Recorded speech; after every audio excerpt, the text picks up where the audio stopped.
Aishwarya Rai, Longines guest of honor today, and a great star of Bollywood. Watch the first two races. The first race is a race for amateur ladies.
This term is generosity, or I think it all started in South Africa with the title, you know, when you won the Miss World title. I keep telling people, you don't have to. You don't have to say this to me. It's very, very gracious, but I think people have been very, very kind. I think what's important is holding on to who you are and remaining in touch with your innate person and being that person really every single day of your life. I think that's what makes you who you are, that's what makes you beautiful, that's what keeps you comfortable in your skin and really take each day as it comes in life. Which is, as you said earlier, traveling as well. Well, yeah, that too, amongst a lot more important things, but yeah, that too, of course. I had a question for you. Outside, there's a quote of yours that says, "Elegance is attitude." And I was hoping maybe you could elaborate on that a little bit. You know, what to use elegance? Longines is very much a brand that's interested in pursuing this concept of elegance. Yes. So for you, one of the primary faces, what for you is elegance? Like I was just saying, it's about really being who you are. And that's why when their motto said elegance is an attitude, I couldn't agree more. It was just a perfect synergy. It's about who you are, it's about your approach, your attitude to everything life throws your way on a daily basis.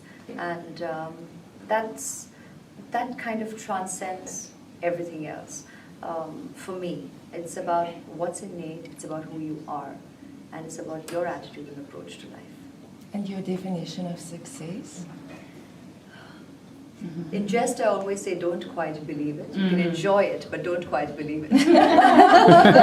Because, you know, it's everyone has their own standards, and you have your own, you know, barometer for success.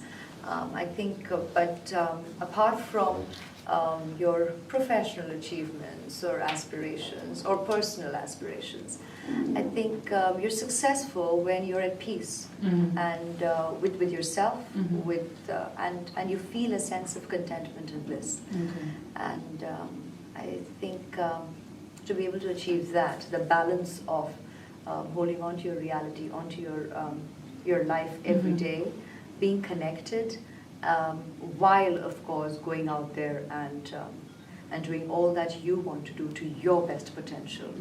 I think that for me is I guess a way of interpreting success, because for the very ambitious there is no end to aspiration, because when you conquer something, when you conquer one or probably the zenith that you had set probably when you were 16, by the time, if you achieve it at 20, and then you will set another goal, and you have to. And I think that's wonderful, to constantly want to do something with your potential, which could change through life.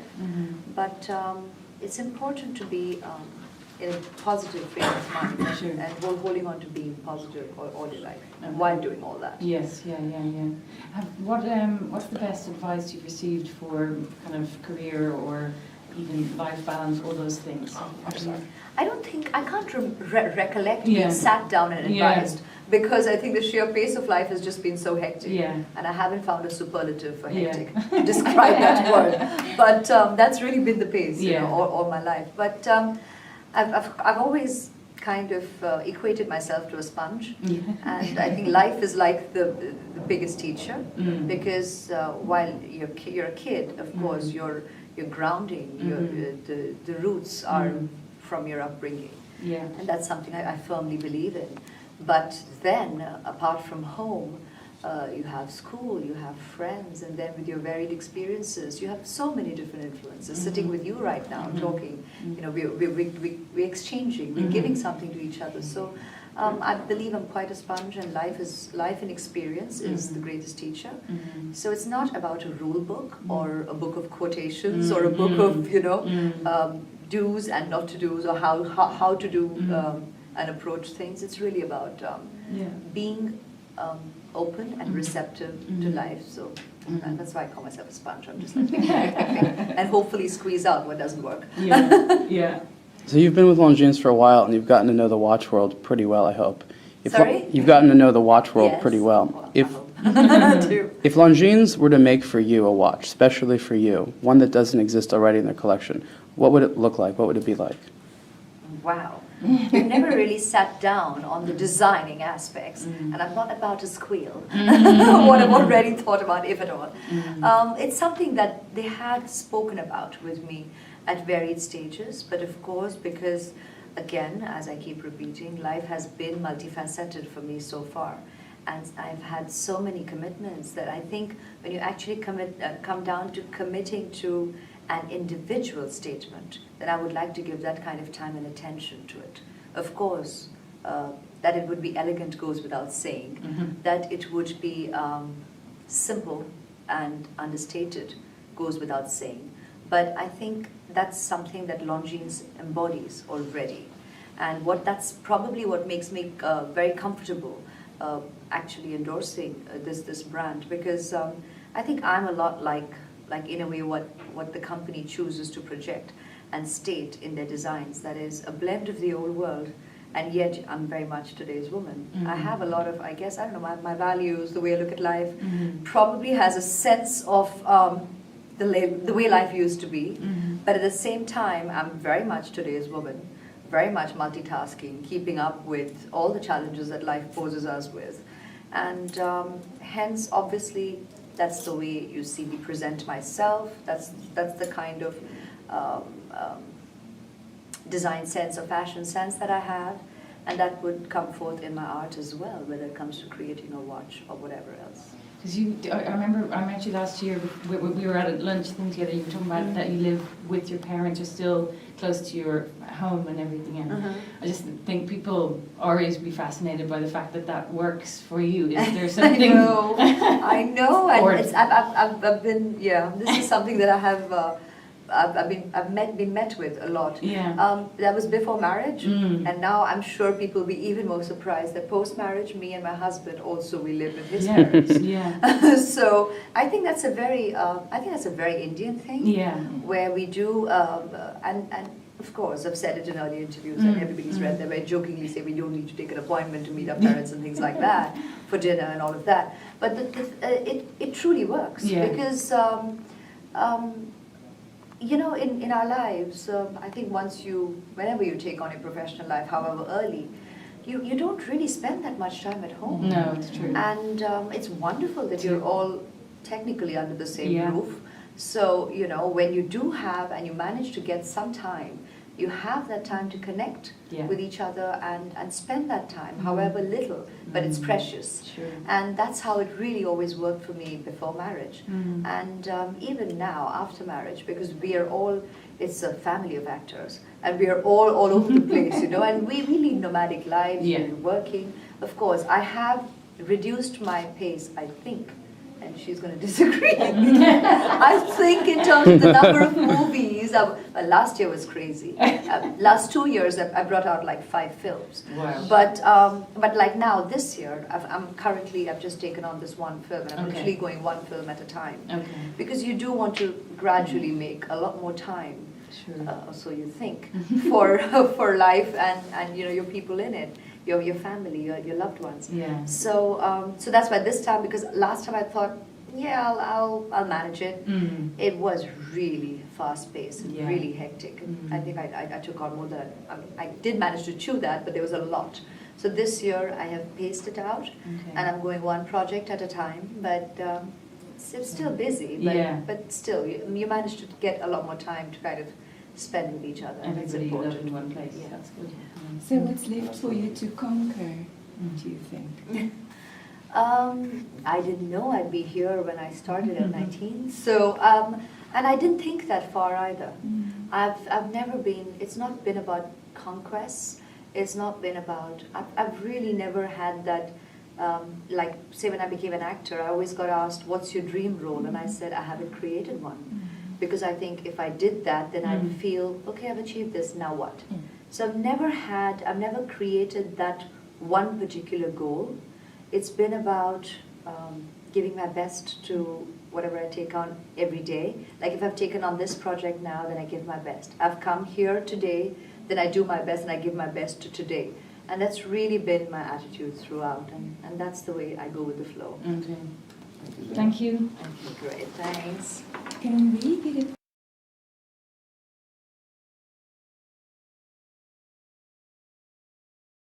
Now, Abhishek Bachchan has played a part on screen, but now Aishwarya Rai Bachchan will soon get to play the most beautiful mom in the world off screen, as the actress is pregnant, but her director Madhur Bhandarkar may already been suffering the labor pains. Here's why. And Madhur has been interacting with me actually for a long time, right from around the period that he wanted to make corporate. And he's come to me with corporate, of course, and a couple of other ideas, and we couldn't do it. So we couldn't work together because of schedules. So now there is familiarity, they know the mindset, and now, of course, we work on set together. Yes, that's Aishwarya in her last interview at the 162nd edition of the Prix de Diane, which was held on the 12th of June in Chantilly. Mere days before her father-in-law declared the much-awaited news that he's finally going to be a grandpa. Now that all the congratulations and celebrations have subsided, the question looming large is what will happen to Ash's latest film heroine. Yes, it seems like Aishwarya's dream announcement has turned out to be Bhandarkar's worst nightmare, as the national award-winning director is struggling to chalk out an entirely new role for the mother-to-be, who has already started shooting for the film. He constantly apparently reworks things, so he's technically not really given me a bound script yet, but he's kind of, because he says that's the kind of director he is, and you know, you've reached a stage of a career where you're working with different professionals, and that's fine as long as you know that you're secure with the idea that the director knows what exactly he's going and making, and Madhur has quite earned that reputation. Yes, rumours are flying fast and thick that Ash will now play a bloated alcoholic actress whose career is rapidly plunging into obscurity. And while Ash's recent weight gain won't prove to be a problem for this particular portion, rumour has it Bhandarkar is now concerned how Ash will pull off the svelte phase of the heroine's life, where the actress may also have challenging dance numbers to pull off as well. But we assume Aishwarya won't be provoked by any unglamorous twists in the tale. What I was very, very particular about was, if I'm going to be playing an actor, for the very reason that you just said, that that's what I do every day of my life, it would be very important for me that the script and the character has no semblance at all to Aishwarya. Because what would I otherwise be going and doing out there? Might as well be doing interviews. I mean, what you've covered today is a movie. You know, it's as simple as that. What would I then be going and doing there in, daily at work? And where's the creative excitement of exploring something different? And fortunately, that's exactly the way the script has been turning out. Madhur Bhandarkar was aiming for a November release, but considering Ash's home production is also expected around the same time, we shall have to wait and watch whether heroine sees the light of day. However, Ash's future literally seems pregnant with possibilities, and we hope professionally and personally there are some smooth deliveries all around. Bureau Report, NDTV.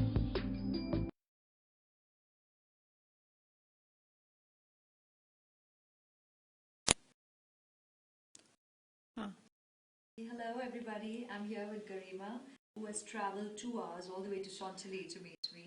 And I'd just like to say thank you all so much for all your love and support, and for the lovely support that you give me, the mail that you write, your best wishes, your love and blessings.